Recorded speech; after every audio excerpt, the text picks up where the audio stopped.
MP board class channel पर आप सभी का हार्दिक स्वागत है। बच्चों, इस वीडियो में हम एमपी बोर्ड के कक्षा 9वीं के गणित के अध्याय 4 दो चरों वाले रैखिक समीकरण का परिचय पढ़ेंगे। तो वीडियो को पूरा देखिएगा अंत तक, जिससे आपके अध्याय 4 दो चरों वाले रैखिक समीकरण के सारे कंसेप्ट क्लियर हो जाएंगे और आपको अध्याय 4 की सभी प्रश्नावलियों के प्रश्नों को हल करने में बहुत मदद मिलेगी।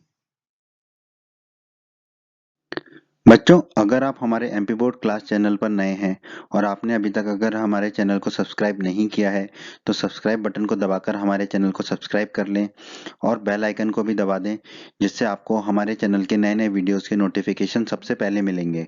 और जब भी आप यूट्यूब पर सर्च करोगे वीडियोस को तो हमारे चैनल के वीडियोस आपको ऊपर नजर आएंगे। और आपको इस अध्याय का कोई भी वीडियो देखना है तो आप आई बटन पर क्लिक करें। आई बटन पर क्लिक करने से आपको इस अध्याय के सभी वीडियोस के लिंक मिल जाएंगे। दोस्तों, इस अध्याय में हम दो चर वाले रैखिक समीकरण के बारे में पढ़ेंगे। तो इस अध्याय में हम सबसे पहले भूमिका पढ़ेंगे कि दो चर वाले रैखिक समीकरण में हमें क्या-क्या पढ़ना है और कैसे पढ़ना है। फिर हम देखेंगे रैखिक समीकरण। रैखिक समीकरण क्या होता है, उनकी क्या-क्या प्रॉपर्टीज होती हैं, उन सबको हम देखेंगे। उसके बाद हम देखेंगे दो चर वाले रैखिक समीकरण। ठीक है, एक चर वाले रैखिक समीकरण जो है हम पिछली कक्षाओं में पढ़ चुके हैं। तो अभी हमें इस कक्षा में पढ़ना है दो चर वाले रैखिक समीकरण। उसके बाद हम रैखिक समीकरण का हल, रैखिक समीकरण को कैसे हल करना है वो पढ़ेंगे। उसके बाद हम पढ़ेंगे दो चर वाले रैखिक समीकरणों का आलेख। आलेख मतलब होता है कि उसे ग्राफ पेपर पर हमें कैसे प्रदर्शित करना है। तो दो चर वाले रैखिक समीकरणों को ग्राफ पर हमें कैसे प्रदर्शित करना है उसको हम देखेंगे। और अंत में हम देखेंगे एक्स अक्ष और वाई अक्ष के समांतर रेखाओं के समीकरण, और हम एक्स अक्ष और वाई अक्ष के भी समीकरणों को देखेंगे।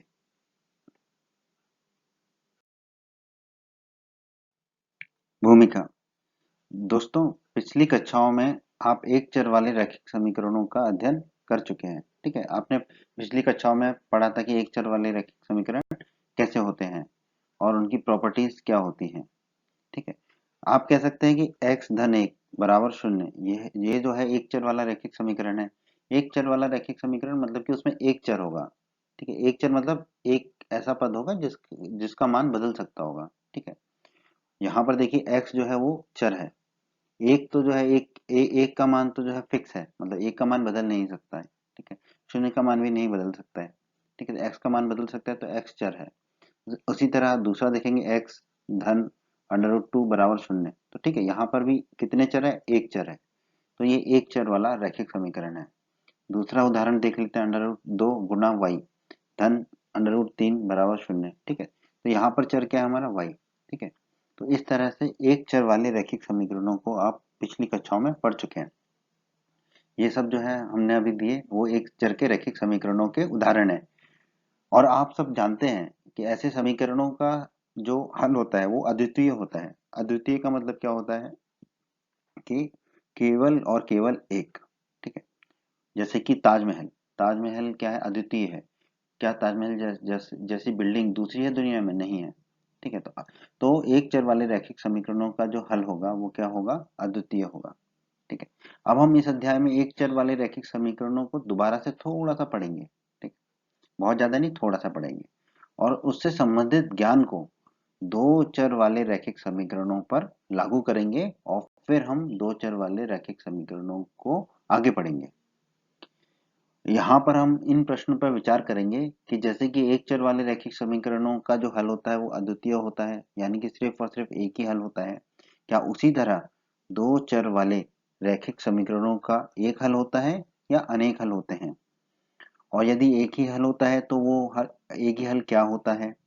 ठीक है, कार्तीय तल यानी कि ग्राफ पेपर पर उस हल को हम किस प्रकार प्रदर्शित कर सकते हैं? तो ये सब जो है वो हम इस अध्याय में पढ़ने वाले हैं।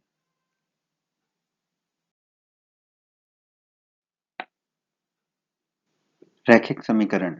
आइए अब हम रैखिक समीकरणों के कुछ गुणों को जानते हैं, समझने की कोशिश करते हैं। एक रैखिक समीकरण पर तब कोई प्रभाव नहीं पड़ता जबकि जबकि क्या, जबकि समीकरण के दोनों पक्षों में समान संख्या जोड़ी या घटाई जाती है। ठीक है, तो एक रैखिक समीकरण कि अगर दोनों पक्षों में हम समान संख्या को जोड़ दें या समान संख्या को घटा दें तो उस रैखिक समीकरण पर कोई फर्क नहीं पड़ेगा, कोई प्रभाव नहीं पड़ेगा। उदाहरण के लिए हम देखते हैं, अगर हमारा कोई रैखिक समीकरण है x बराबर y धन 2, ठीक है, तो अगर हम इस समीकरण के दोनों तरफ कोई एक संख्या को जोड़ दें या घटा दें, तो मान लेते हैं हम दोनों तरफ 5 को जोड़ देते हैं, ठीक है, तो हमारे बाईं तरफ हो जाएगा x धन 5 और दाईं तरफ हो जाएगा y धन 2 धन 5, ठीक है, तो इस रैखिक समीकरण पर कोई प्रभाव नहीं पड़ेगा, ठीक है। तो ये याद रखना हमेशा के लिए कि अगर रैखिक समीकरणों के दोनों तरफ कोई संख्या को जोड़ा या घटाया जाता है तो उस रैखिक समीकरण पर कोई प्रभाव नहीं पड़ता है। दूसरा गुण देख लेते हैं, अगर समीकरण के दोनों पक्षों पर समान शून्येतर संख्या से गुणा या भाग दिया जाता है तो भी उस रैखिक समीकरण पर कोई प्रभाव नहीं पड़ता। शून्येतर का मतलब है शून्य के अलावा, ठीक है, शून्येतर संख्या मतलब शून्य के अलावा, ठीक है, शून्य से नहीं, शून्य के अलावा किसी भी संख्या से गुणा करेंगे या भाग करेंगे दोनों तरफ तो भी उस रैखिक समीकरण पर कोई प्रभाव नहीं पड़ेगा। फिर से हम वही उदाहरण ले लेते हैं, x बराबर y धन 2, तो अगर हम दोनों तरफ किसी भी एक संख्या से गुणा करें, यानी कि मान लीजिए 4 से करते हैं, तो बाईं तरफ हो जाएगा x गुणा 4 और दाईं तरफ हो जाएगा y धन 2 गुणा 4, ठीक है। तो बराबर एक संख्या से अगर हमने दोनों तरफ गुणा किया है या भाग दिया है तो उस रैखिक समीकरण पर कोई प्रभाव नहीं पड़ेगा। हम ये क्यों पढ़ रहे हैं? ये हम इसलिए पढ़ रहे हैं क्योंकि इस तरह से करने से हमें रैखिक समीकरणों को हल करने में आसानी होगी। तो जब हम प्रश्नों को हल करेंगे तब हमें इन गुणों की आवश्यकता पड़ेगी, इसलिए इनको हम अभी पढ़ रहे हैं। दो चरों वाला रैखिक समीकरण। तो दोस्तों अब हम इस अध्याय में आते हैं और पढ़ते हैं कि दो चरों वाला रैखिक समीकरण किसे कहते हैं। उस समीकरण जिसे a गुणा x धन b गुणा y धन c बराबर शून्य के रूप में व्यक्त किया जा सकता है, जहां पर a, b और c वास्तविक संख्याएं हैं और a और b दोनों का मान शून्य नहीं है, शून्य नहीं है, ठीक है। c का मान शून्य हो सकता है पर a और b का मान शून्य नहीं होगा, ठीक है। और x और y जो है वो तो चर हैं तो वो तो कभी शून्य होंगे नहीं, को हम क्या कहते हैं? दो चरों वाला रैखिक समीकरण कहते हैं, ठीक है। मतलब कि x और y की जगह कोई दूसरे चर भी हो सकते हैं। अभी हम इसे कुछ उदाहरणों से देखते हैं, जैसे कि x धन y बराबर 176, ठीक है, ये एक दो चरों वाला रैखिक समीकरण है। जरूरी नहीं है हमेशा हमें चर जो है x और y के रूप में ही मिले। तो दूसरा उदाहरण देख लेते हैं, 2 गुणा s धन 3 गुणा t बराबर 12, तो यहाँ पर चर क्या है हमारा? s और t। तीसरा उदाहरण देख लेते हैं, 4 गुणा u धन 5 गुणा v बराबर 20, ठीक है, तो यहाँ पर हमारे चर क्या है? u और v, ठीक है। तो चर हमारा कुछ भी हो सकता है, बट जो है देखा गया है कि हम जो है x और y को लेते हैं तो आपको अधिकतर x और y मिलेंगे अभी तक, ठीक है, पर s और t u v कुछ भी मिल सकता है आपको, ठीक है। तो दो चरों वाला रैखिक समीकरण हम किसे कहेंगे? जिसे हम a गुणा x धन b गुणा y धन c बराबर शून्य के रूप में व्यक्त कर सकते हो और वहां पर a और b और c जो है वास्तविक संख्याएं होंगी और a और b का मान शून्य नहीं होगा, शून्य नहीं होगा, ठीक है। तो ये कहलाता है हमारा दो चर वाला रैखिक समीकरण। तो दोस्तों देखते हैं रैखिक समीकरण का हल हम कैसे ज्ञात करेंगे। दो चरों वाले रैखिक समीकरण के अपरिमित रूप से अनेक हल होते हैं, ठीक है। तो याद रखिए, आपने देखा था एक चर वाले रैखिक समीकरण का जो है आपका केवल एक हल होता है, लेकिन दो चर वाले रैखिक समीकरणों के आपके कितने हल होंगे? अनेक हल होंगे। तो दो चर वाले रैखिक समीकरण के अद्वितीय हल नहीं होगा, अनेक हल होंगे, ठीक है। एक हल प्राप्त करने की सरल विधि, ठीक है। तो अब हम देखते हैं कि हमें अगर दो चर वाला रैखिक समीकरण दिया गया है और उसके हमें हल प्राप्त करना है तो सरल विधि से कैसे प्राप्त कर सकते हैं, ठीक है। तो सबसे पहले हम क्या करेंगे कि x बराबर शून्य ले लेंगे, x बराबर शून्य ले लेंगे और y का संगत मान प्राप्त कर लेंगे, तो ये एक हल हो जाएगा, x बराबर शून्य और y का जो मान आएगा वो। उसी तरह दूसरे के लिए हम क्या करेंगे? y बराबर शून्य ले लेंगे तो हमें x का संगत मान ज्ञात हो जाएगा, ठीक है। इस तरह से हम दो मान तो निकाल सकते हैं, ठीक है। और जब हमने दो मान निकाल लिए दो चर वाले रैखिक समीकरण के, तो जब हम उसे आलेखित करेंगे तो उन दोनों मानों को हम ग्राफ पेपर पर दर्शाएंगे, तो हमें दो बिंदु मिलेंगे। उन दो बिंदुओं को हम एक रेखा खींचेंगे तो हमें हमारी रेखा मिल जाएगी, जो कि वो दो चर वाले रैखिक समीकरणों का आलेखित हल होगा। इसे भी हम आगे देखने वाले हैं। ठीक है, अब हम एक उदाहरण लेते हैं। ठीक है, हमें कहा गया है 4 गुना x धन 3 गुना y बराबर 12 के दो हल ज्ञात कीजिए। तो हमने अभी जो ऊपर विधि देखी है उसी से हम ज्ञात करने की कोशिश करेंगे। तो सबसे पहले हम क्या करेंगे, x बराबर शून्य ले लेंगे। तो x बराबर हम शून्य लेंगे तो 4 गुना x क्या हो जाएगा हमारा शून्य। तो हमें क्या मिलेगा 3y बराबर 12 अर्थात y बराबर 4। तो हम कह सकते हैं कि हमारा एक हल क्या है, x बराबर शून्य कॉमा y बराबर 4। ठीक है, तो 0,4 दिए गए समीकरण का एक हल होगा। उसी तरह दूसरा हल प्राप्त करने के लिए हमें क्या करना होगा, y बराबर हम शून्य रख देंगे। y बराबर अगर हम शून्य रख देंगे तो हमें क्या मिल जाएगा, 4 गुना x बराबर 12 यानी कि x बराबर 3।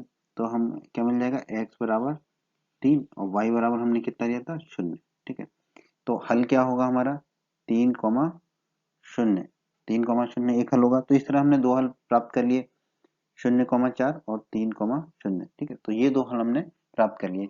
तो ये दो चर वाले रैखिक समीकरणों का हल ज्ञात करने की आसान विधि है। ठीक है, तो इसे आप याद रखिएगा कि पहले x बराबर शून्य रख लीजिए, फिर y बराबर शून्य रख लीजिए। और अगर हमें ज्यादा मान ज्ञात करने को कहा जाएगा तो हमें x बराबर 1, y बराबर 1 इस तरह से भी रख के कर सकते हैं। पर शून्य रखने से क्या होता है, वो जो एक चर हमारा खत्म हो जाता है, तो उससे हमें आसान होता है इस तरह के प्रश्नों को हल करने में।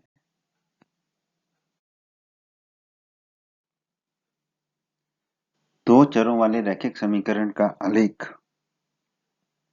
दो चरों वाले एक रैखिक समीकरण को ज्यामितीय रूप से एक ऐसी रेखा से निरूपित किया जा सकता है जिसके सभी बिंदु समीकरण के हल होते हैं। बहुत ही जरूरी है ये वाक्य, आपको याद रखना है। ये जो गुण है ये बहुत जरूरी है, आपको याद रखना है कि जब भी हम दो चर वाले एक रैखिक समीकरण को ज्यामितीय रूप से एक रेखा से निरूपित करते हैं और जो कि किया जा सकता है, उस रेखा के सभी बिंदु उस दो चर वाले रैखिक समीकरण के हल होते हैं।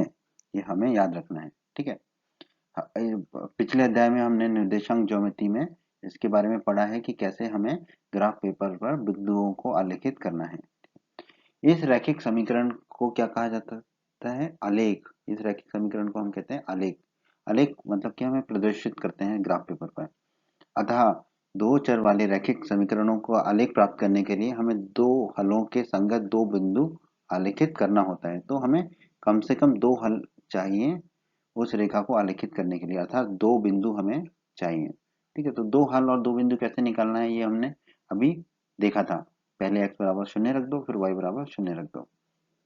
ठीक है, उन्हें एक रेखा से मिला देना पर्याप्त होता है। हम जानते हैं कि एक रेखा खींचने के लिए हमें दो बिंदुओं की आवश्यकता होती है। दो बिंदु मिल गए तो हम एक रेखा को खींच सकते हैं। ठीक है, तो आपको याद रखना है दो चर वाले एक रैखिक समीकरण को ज्यामितीय रूप से एक ऐसी रेखा से निरूपित किया जा सकता है जिसके सभी बिंदु उस समीकरण के हल होते हैं। इस रैखिक समीकरण को हम आलेख भी कहते हैं। ग्राफ, अंग्रेजी में ग्राफ कहते हैं, हिंदी में आलेख कहते हैं। ग्राफ खींचने के लिए हमें समीकरण के कम से कम दो हलों की आवश्यकता होती है।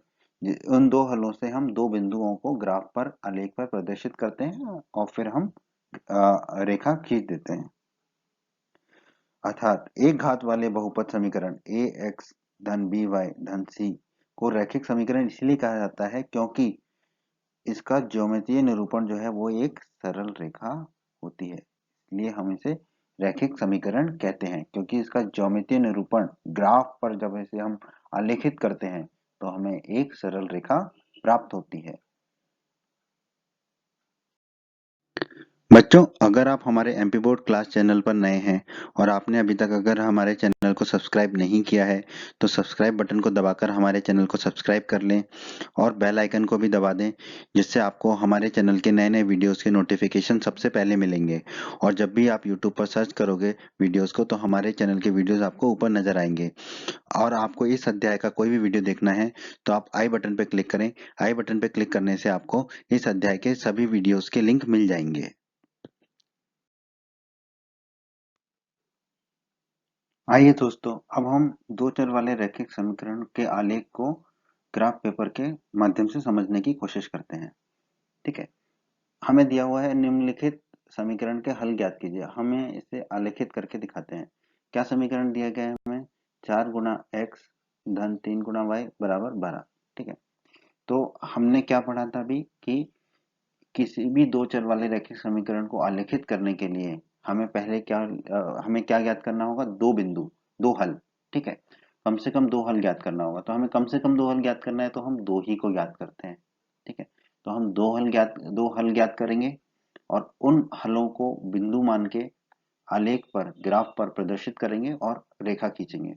वही रेखा हमारे समीकरण का हल होगी।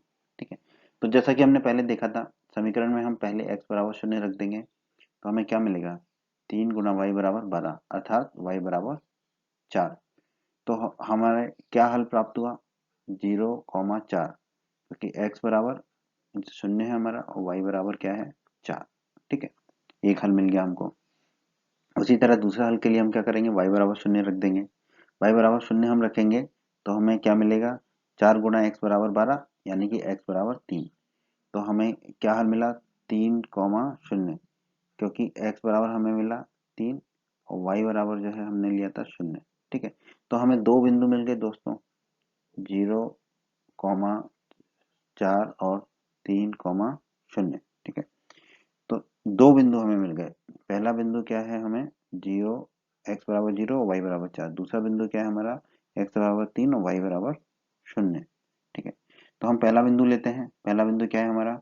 x बराबर 0 और y बराबर 4। तो ये जो हमने पहला बिंदु लिया ये है हमारा x, क्योंकि ये जो है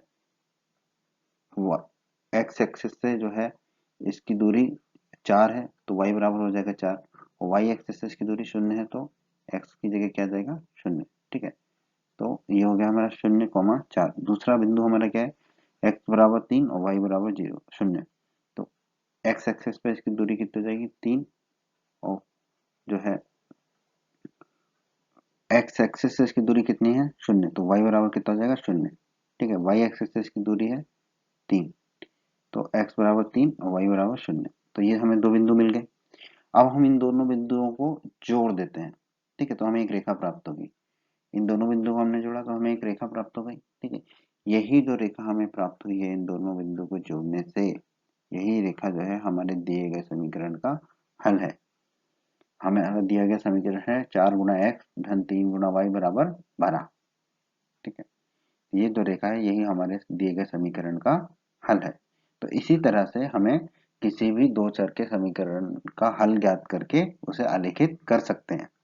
ठीक है, याद रखिएगा इसको, बहुत ही आसान है। दोस्तों आगे पढ़ते हैं।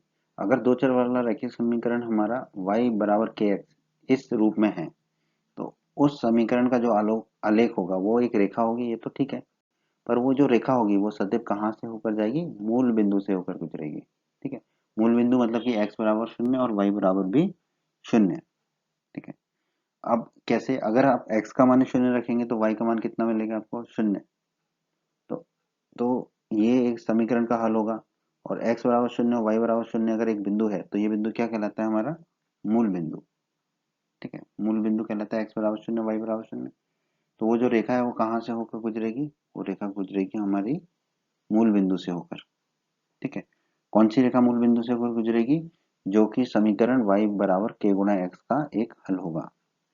ठीक है, y बराबर के एक्स।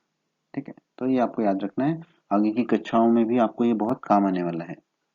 ठीक है, तो ये y बराबर के एक्स था। यहाँ पर जो है आपका कोई भी अचर नहीं है।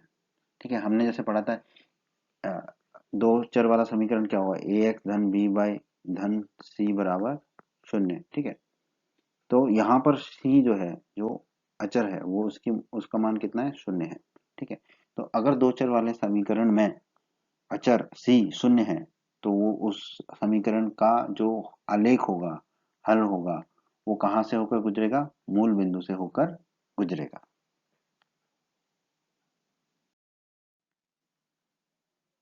आइए अब हम देखते हैं एक्स अक्ष का समीकरण। एक्स अक्ष का क्या समीकरण होगा। सबसे पहले हम देखते हैं एक्स अक्ष पर प्रत्येक बिंदु का वाई निर्देशांक हमेशा क्या होगा, 0 होगा, क्योंकि एक्स अक्ष पर जो है, जो वाई निर्देशांक है बिंदु का, वो हमेशा 0 होगा। ठीक है, एक्स अक्ष पर हम कोई भी बिंदु लें, ये बिंदु लिया हमने। ठीक है, अब हम इसके निर्देशांक देखेंगे तो वाई निर्देशांक हमेशा क्या आएगा, 0 आएगा। ठीक है, एक्स निर्देशांक कुछ भी हो सकता है, पर वाई निर्देशांक क्या होगा, 0 होगा। तो एक्स अक्ष पर स्थित प्रत्येक बिंदु को हम किस रूप में व्यक्त कर सकते हैं, एक्स कॉमा शून्य, एक्स कॉमा शून्य के रूप में व्यक्त कर सकते हैं। और एक्स अक्ष का जो समीकरण होगा वो क्या होगा, y बराबर 0 है, क्योंकि एक्स अक्ष पर y का जो y निर्देशांक जो है वो क्या होता है, 0 होता है। तो याद रखिएगा एक्स अक्ष का समीकरण क्या होता है, y बराबर 0। y बराबर 0 ही आपके एक्स अक्ष का समीकरण है।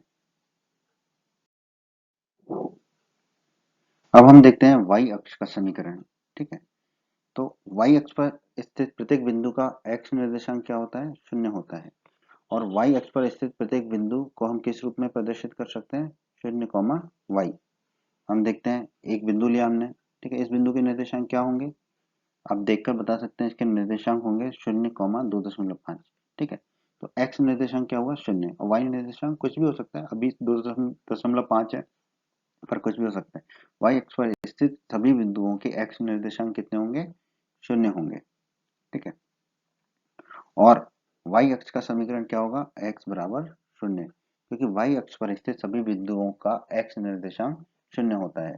तो याद रखना है आपको, y अक्ष का जो समीकरण है वो क्या है, x बराबर 0, x बराबर 0। दोस्तों अभी हमने देखा था x अक्ष का समीकरण क्या होगा और y अक्ष का समीकरण क्या होगा। अब हम देखते हैं x अक्ष के समांतर रेखाओं का समीकरण क्या होगा। तो y बराबर a का जो आलेख है वही x अक्ष के समांतर रेखाओं का एक समीकरण होता है। ठीक है, ये भी हमारी एक सरल रेखा होती है। ठीक है, तो x अक्ष के समांतर अगर कोई भी रेखा है, ठीक है, तो इसका समीकरण क्या होगा, y बराबर a। जैसे कि यहाँ पर देख सकते हैं कि ये जो समांतर रेखा खींची है हमने x अक्ष के, ठीक है, ये x अक्ष की जो समांतर रेखा है, इसमें जो इस रेखा में जो प्रत्येक बिंदु होगा उसका y निर्देशांक क्या होगा, 2 होगा। ठीक है, 2। ठीक है, तो ये इस रेखा का समीकरण क्या होगा, y बराबर 2। ठीक है, तो इसी तरह जितनी भी समांतर रेखाएं हैं x अक्ष के, ठीक है, वो उनका समीकरण क्या होगा, y बराबर a। y बराबर a होगा उनका समीकरण। तो आपको याद रखना है y बराबर a।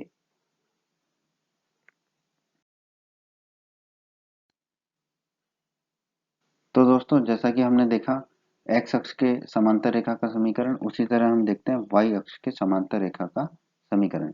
तो y अक्ष के समांतर रेखा का समीकरण क्या होगा, x बराबर a। ठीक है, तो जो रेखा y अक्ष के समांतर है, माना कि एक रेखा ये है y अक्ष के समांतर, ठीक है, तो इसका समीकरण क्या होगा, x बराबर 3, क्योंकि इस रेखा पर x निर्देशांक जो है, प्रत्येक बिंदु के x निर्देशांक क्या होंगे, 3 होंगे। ठीक है, तो आपको याद रखना है y अक्ष के समांतर किसी भी रेखा का समीकरण क्या होगा, x बराबर a, x बराबर a। ठीक है, तो ये हमें याद रखना है दोस्तों। तो इस तरह हमने जो है दो चर वाले रैखिक समीकरणों के बारे में पढ़ा। ठीक है, यहाँ पर हमें जरूरत पड़ी निर्देशांक ज्योमेट्री की भी। निर्देशांक ज्योमेट्री के बारे में अगर आपको और पढ़ना है तो आप हमारे अध्याय 3 को पढ़ सकते हैं।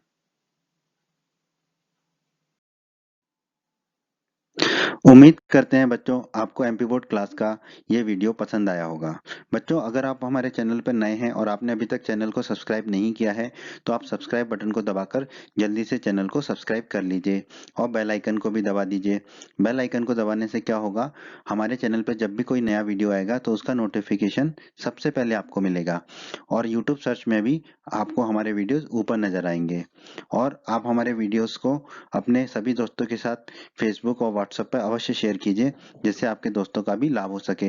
वीडियो पसंद आया है तो वीडियो को लाइक जरूर कर दीजिएगा। और इस अध्याय के बाकी अन्य वीडियोस देखने के लिए आप आई बटन पर क्लिक करें। आई बटन पर क्लिक करने से आपको इस अध्याय के बाकी सभी वीडियोस के लिंक प्राप्त हो जाएंगे। धन्यवाद बच्चों।